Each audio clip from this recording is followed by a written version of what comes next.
Okay, tail me the answer of this question. हाच question चालू होता आपला, बरोबर आहे? हाच क्वेश्चन चालू होता आपला, राईट? ओके, ह्याचा आन्सर डी बोलत होते भरपूर स्टुडंट. जस्ट सॉल्व करूयात आता आपण, ठीक आहे?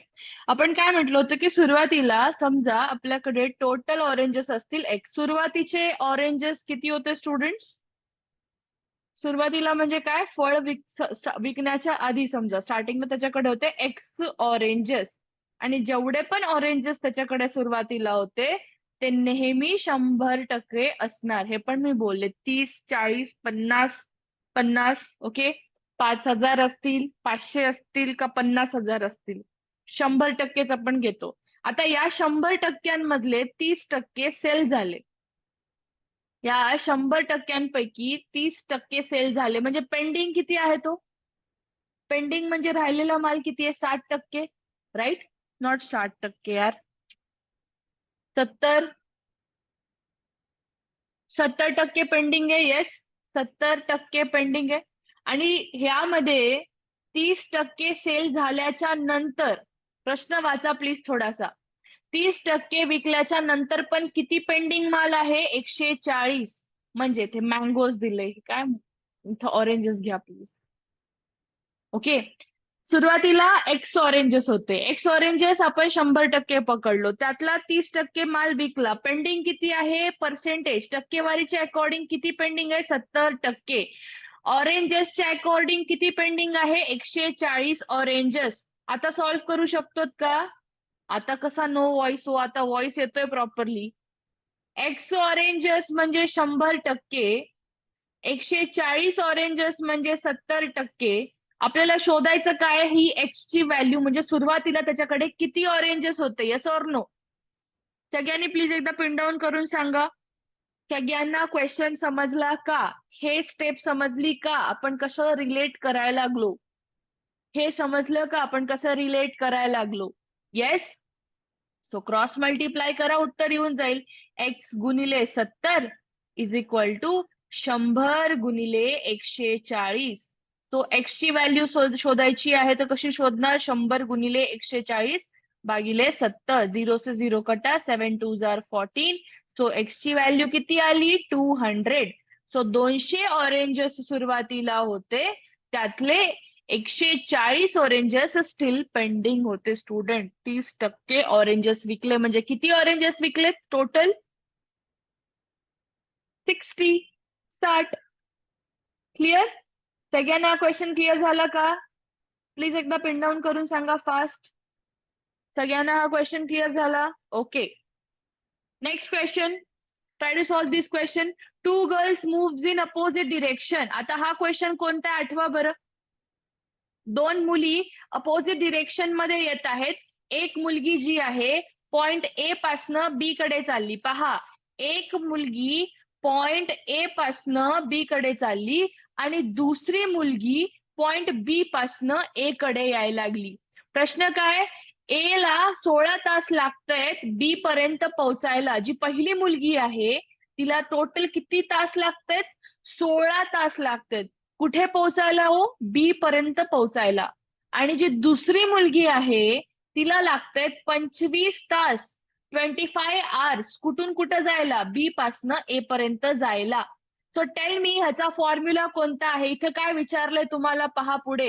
हिला 16 तास लागतात, हिला 25 तास लागतात. जी पहिली मुलगी आहे, जी पहिली मुलगी आहे तिची स्पीड पण दिली. हे पहा, हे पहिली मुलगी हिचा टाइम, ही दुसरी मुलगी हिचा टाइम. पहिल्या मुलीची स्पीड दिली, किती दिली? 25 किलोमीटर पर आवर. दुसऱ्या मुलीची स्पीड आपल्याला शोधायची आहे. फॉर्म्युला आठवतोय? पटकन फॉर्म्युला पिन डाऊन करून सांगा. फॉर्म्युला आठवतोय सगळ्यांना? काय होता फॉर्म्युला? काय होता फॉर्म्युला?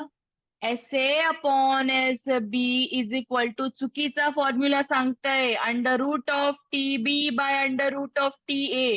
किती क्वेश्चन सॉल्व्ह केले तसे आपण, तरी पण चुकताय तुम्ही. S B is equal to under root of T B म्हणजे under root of 16, under root of, sorry, T B म्हणजे 25 ना. हे थोडस इथे माझ्या नेहमी चुका होतात, माझ्या स्वतःच्या होतात, तुम्ही पण लक्ष देत चला, ठीक आहे? अंडर रूट ऑफ टीबी म्हणजे 25 आणि इथे अंडर रूट ऑफ TA म्हणजे किती आहे 16. किती राहणार आहे हो 25 भागिले SB is equal to root 25 म्हणजे काय 5, रूट 16 म्हणजे काय 4. SB शोधायचंय, कसं शोधणार 25 गुणिले 4 भागिले 5. सो 5 5 जा 25, 5 4 जा 20. सगळ्यांना समजलं? ऑप्शन नंबर डी इथे करेक्ट आन्सर येणार आहे. सगळ्यांना हे समजलं का? आठवलं का हा फॉर्म्युला? क्लिक केला का? जेव्हा दोन व्यक्ती एकमेकांच्या विरुद्ध दिशेने येत असतात, तुम्हाला त्यांची स्पीड दिलेली असू शकते किंवा वेळ दिलेला असू शकतो आणि ह्यातला एक डेटा कुठलाही, ह्या 4 डेटापैकी एक डेटा मिसिंग असतो. यावरती क्वेश्चन्स बनलेले आहेत स्टुडंट, सो ह्याला हलक्यात नका घेऊ. Clear? Is it clear everyone? Pranay, तुम्हाला हा फॉर्म्युला लक्षात घ्यावा लागेल. ह्यात काही वेगळं नाहीये. एक मुलीला लागतंय 16 तास A पासनं B पर्यंत जायला, दुसऱ्या मुलीला लागतंय B पासनं A पर्यंत जायला 25 तास. पहिल्या मुलीची स्पीड दिली, दुसऱ्या मुलीची स्पीड शोधायची आहे. फॉर्म्युला पहा, हा आहे तो formula. SA upon SB is equal to under root of TB upon TA. Okay? Is it okay Pranay? चला, हा कोणता क्वेश्चन आहे? हा कोणता क्वेश्चन आहे? रेशो प्रपोर्शनचा क्वेश्चन आहे. आपण हा क्वेश्चन सॉल्व्ह केला होता का? आठवा आता. आपल्याकडे एक मनी आहे, क्वांटिटी आहे, आपल्याला माहिती नाही किती आहे ती क्वांटिटी. समजा हे काही आपल्याकडे धनराशी आहे. ही धनराशी किती आहे, काय आहे माहिती नाही. प्रत्येक शब्दाकडे लक्ष द्यायचं सगळ्यांनी. धनराशी टोटल किती आहे हे माहिती नाही, पण आपण ही धनराशी 4 व्यक्तींमध्ये किंवा 4 लोकांमध्ये डिवाइड करतोय. पहिला व्यक्ती आहे A, दुसरा आहे B, तिसरा आहे C आणि चौथा आहे D. ह्याचं तुम्हाला गुणोत्तर दिलंय, म्हणजे प्रमाण दिलंय तुम्हाला ह्याचं. बट तुम्हाला हे जे प्रमाण आहे एक्झॅक्ट नाही माहिती. म्हणजे काय स्टुडंट्स, A कडे किती सम गेला किंवा A कडे किती पैसे गेले हे माहिती नाही, पण आपल्याला माहितीये A कडे किती गेलेत, 5 हिस्से गेलेत. म्हणून आपण ह्याला काय लिहू 5x. B कडे किती हिस्से आलेत स्टुडंट 2x. C कडे किती हिस्से आलेत 4x आणि D कडे आलेत 3x. इथपर्यंत कोणाला काही डाऊट आहे का? की काय मॅडम एक धनराशी आहे, किती आहे ती धनराशी आपल्याला माहिती नाही, पण आपण 4 व्यक्तींमध्ये ही धनराशी वाटायला लागलो. A, B, C आणि D. A कडे गेले 5 हिस्से, B कडे आले 2, C कडे आले 4 आणि D कडे गेले 3 हिस्से. राईट? आता प्रश्न काय दिलाय स्टुडंट्स तुम्हाला? C कडे 1000 रुपये जास्त आहे D च्या तुलनेमध्ये. समजतंय? हिंट काय आपल्यासाठी? जर C कडे 1000 रुपये जास्त आहे तर D पेक्षा, मला सांगा C कडे किती हिस्से आहेत? 4 हिस्से. D कडे किती आहेत?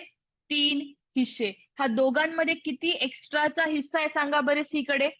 पटकन पिन डाऊन करून सांगायचं. ह्या दोघांमध्ये किती एक्स्ट्रा आहे C कडे? ह्याच्याकडे 3x आहे, ह्याच्याकडे 4x आहे. म्हणजे C कडे किती एक्स्ट्राचा पार्ट आहे? 1 हिस्सा एक्स्ट्रा आहे. आणि प्रश्नामध्ये काय सांगितलंय? 1000 रुपये एक्स्ट्रा आहे. बघा, हिस्साच्या अकॉर्डिंग किती हिस्सा एक्स्ट्रा आहे? 1 हिस्सा. पैशांच्या अकॉर्डिंग किती आहे? 1000 रुपये. म्हणून मी याला 1x इज इक्वल टू 1000 लिहू शकते का? 1x इज इक्वल टू 1000 लिहू शकते का? म्हणजे x ची व्हॅल्यू किती आली? 1000 रुपये. सगळ्यांना समजतंय? सगळ्यांना समजतंय? येस, हिस्साच्या अकॉर्डिंग 1 हिस्सा C कडे जास्त आहे, पण प्रश्नामध्ये 1000 रुपये सांगितलंय म्हणून 1x ला मी 1000 घेतले. विचारले काय? B चा हिस्सा विचारले. x ची व्हॅल्यू 1000 आहे, B कडे किती हिस्से? 2x, म्हणजे 2 गुणिले 1000 म्हणजेच 2000 रुपये B कडे असणार आहेत. सगळ्यांना क्लिअर? ऑप्शन नंबर C इथे करेक्ट आला. फास्ट पिन डाऊन करून सांगायचं, एकदम फास्ट, एकदम fast. Clear? Clear? Next question. Tell me the answer of this question. Profit and लॉसचा प्रश्न आहे. काय क्वेश्चन? शॉपकीपरने एक वस्तू विकली 200 रुपयाला आणि 200 रुपयाला विकल्याच्या नंतर त्याला 20% तोटा होतोय. आधी तर किती रुपयांना विकली वस्तू? सेलिंग प्राइस 200 रुपये. लॉस कितीचा झाला हो? 20%. शोधायचं काय आहे, खरेदी किंमत शोधायची आहे. खरेदी किमतीलाच मी कॉस्ट प्राइस सीपी लिहिते. ही झाली तुमची विक्री किंमत 200 रुपये. कॉस्ट प्राइस शोधायची आहे. आता ह्याला शॉर्टकट मेथडने तुम्ही सॉल्व्ह करू शकता, पण भरपूर स्टुडंट्स नवीन आहेत, त्यांना समजणार तर नाही. शॉर्टकटने तुम्ही सॉल्व्ह करा बरं पटपट आणि मला उत्तर सांगा. अदर देन दिस हा टेबल बनवू शकता. एक साइडला कॉस्ट प्राइस घ्या, एक साइडला सेलिंग प्राइस लिहा. प्रश्नात जो डेटा दिलाय तो लिहून घ्या. सेलिंग प्राइस दिलं प्रश्नामध्ये 200 रुपये, तर सेलिंग प्राइसच्या एक्झॅक्ट खाली मी 200 रुपये लिहिलं. ठीक आहे. कॉस्ट प्राइस माहितीये का नाही मॅडम, कॉस्ट प्राइस शोधायची, याला एक्स पकडते मी. आपल्याला माहितीये स्टुडंट काय, यामध्ये आपण नेहमी कॉस्ट प्राइस 100 रुपये कन्सिडर करतो. यावरती 20% काय होतोय, तोटा होतोय, बरोबर. 20% तोटा होतोय म्हणजे सेलिंग प्राइस किती आली, विक्री किंमत 80 रुपये. इथपर्यंत कोणाला डाऊट आहे का? इथपर्यंत कोणाला डाऊट आहे का? येस. फास्ट. आणि ज्या स्टुडंट्सला शॉर्टकट माहिती नसेल त्यांनी फॉर्म्युला लिहून घ्या. Cost price is equal to 100/100 minus लॉसची टक्केवारी गुणिले सेलिंग प्राइस. सेलिंग प्राइस म्हणजे काय, विक्री किंमत. ठीक आहे. करा क्रॉस मल्टिप्लिकेशन, उत्तर येऊन जाईल काय, 100 गुणिले 200 इज इक्वल टू एक्स गुणिले 80. 80 दुसऱ्या बाजूला घेऊन जा, म्हणजे काय, 100 गुणिले 200 भागिले 80. 0 से 0 कटा, राईट. टोटल उत्तर काय येणार आहे तुमचं, 250. 250 समजलं का? शॉर्ट ट्रिक इम्पॉर्टंट आहे, समजत आहे students?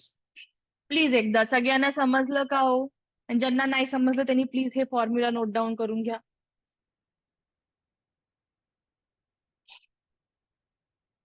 Okay okay. Statements and conclusion सिलोजिझमचा क्वेश्चन आहे. Some cups are pots and all pots are tubes. पहा डायग्राम, डायग्राम पहा. Some cups are pots and all pots are tubes. पूर्ण पॉट्स काय आहेत, ट्यूब्स आहेत. डायग्राम समजली? डायग्राम समजली का? की काही कप काय आहेत, पॉट आहेत, आणि पूर्ण पॉट काय, स्टुडंट टेबल आहे. ठीक आहे. मला सांगा काय उत्तर यायला पाहिजे. कन्क्लुजन क्रमांक 1, सम पॉट्स आर कप्स. प्रश्नात स्टेटमेंट काय दिलं होतं, सम कप्स आर पॉट्स. आपण काय शिकलो होतो स्टुडंट, स्टेटमेंट मधला वाक्य जशाच तसा कन्क्लुजन मध्ये दिसत असेल, स्टेटमेंट मधला विधानांमधला, येस भेटेल, स्टेटमेंट मधला विधानांमधला वाक्य जसाच तसा तुम्हाला कन्क्लुजन मध्ये निष्कर्षात दिसत असेल. आता पहा, सेम वाक्य, फक्त जागा एंटिटी बदलली. सम कप्स आर पॉट्स किंवा सम पॉट्स आर कप्स, अर्थ एकच बनतो हे वाक्य, म्हणून पहिलं कन्क्लुजन बरोबर आहे. दुसरं कन्क्लुजन काय, some tubes are cups. Some tubes are cups. Some tubes are cups. दिसतंय? दिसतंय? येस, म्हणून सेकंड पण राईट आलं. Both the conclusions are right. Clear? Is it clear? चला चला, पाय चार्टवरचा हा क्वेश्चन फास्ट सॉल्व्ह करू. प्रियंका मॅमचा क्लास आहे, एक लगेच स्टार्ट होईल त्यांचा. 4-5 मिनिटं आहेत आपल्याकडे. ओके.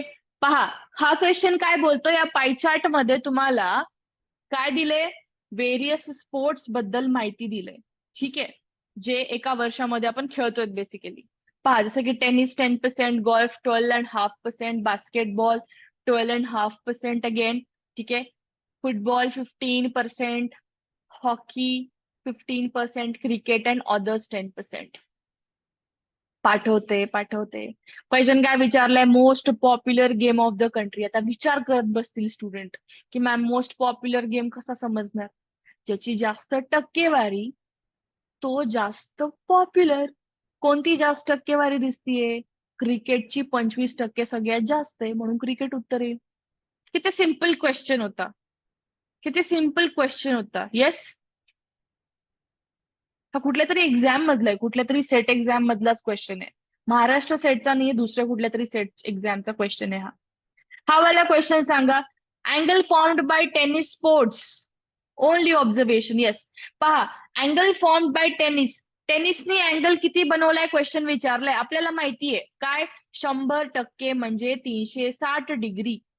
100% म्हणजे 360 degree. Thank you Prashant. You guys make me best. खरंच. आता पहा 100% म्हणजे 360 डिग्री. आपल्यासाठी महत्वाचं काय टेनिसचा अँगल. टेनिस किती पर्सेंटेज फॉर्म करतोय 10%. सो 10% म्हणजे किती येईल